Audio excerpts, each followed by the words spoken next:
కొప్పులోని పువ్వమ్మ బాయి కాడి బొడ్డమ్మ గంగా దాటిపోకమ్మో గంగి కాలి కమలమ్మ గంగా దాటిపోకమ్మో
గలగల పలికితే వనమంతా కదిలే గౌరీ మేడంతా కదిలే కుంకుమల పుట్టే గౌరమ్మ కుంకుమల పెరిగే గౌరమ్మ కుంకుమల వసంతమాడంగా పోయిరా గౌరమ్మ తీగే తిరుపతి మావిల్లు పొన్న గంటి తాలు పోగల వంటి వనములు వనముల చిలుకలు గలగల పలికితే వనమంతా కదిలే గౌరీ మేడంతా కదిలే గంధంలో పుట్టే గౌరమ్మ గంధంలో పెరిగే గౌరమ్మ గంధంలో వసంతమాడంగా పోయిరా గౌరమ్మ తీగే తిరుపతి మావిల్లు పున్న గంటి తాలు పోగల వంటి వనములు వనముల చిలుకలు గలగల పలికితే వనమంతా కదిలే గౌరీ మేడంతా కదిలే బతుకమ్మ కూడా నిమజ్జనం చేసాం.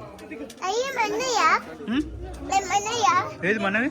అక్కడ అది మనది. అట్లా వేరే వాళ్ళు చేశారు అట్లా. సో ఇక్కడ ఫుడ్ కూడా అరేంజ్ చేశారు. ఫుడ్ వచ్చేసి పూరి, ఇంకా పూరికి కర్రీ, ఇది చనా కర్రీ, ఇంకా ఆలూ ఫ్రై, తర్వాత జీరా రైస్ ఉంది, తర్వాత పులిహోర ఉంది చింతపండుతో చేసింది. పులిహోర అయితే బాగా నచ్చింది. ఇంకా జీరా రైస్ కూడా చాలా బాగుండే. సో ఈ విధంగా అయితే యూకేలో మేము బతుకమ్మ సెలబ్రేషన్ అయితే చేసుకున్నాం. సో వీడియో అయితే ఇంతటితో ఎండ్ చేసేస్తున్నా. వీడియో అయితే మీ అందరికి బాగా నచ్చింది అనుకుంటున్నా. వీడియో కూడా నచ్చినట్లయితే please like, share and subscribe my channel. మళ్ళీ ఒక మంచి వీడియోతో మళ్ళీ కలుద్దాం. అంతవరకు టేక్ కేర్, బాయ్, జై హింద్.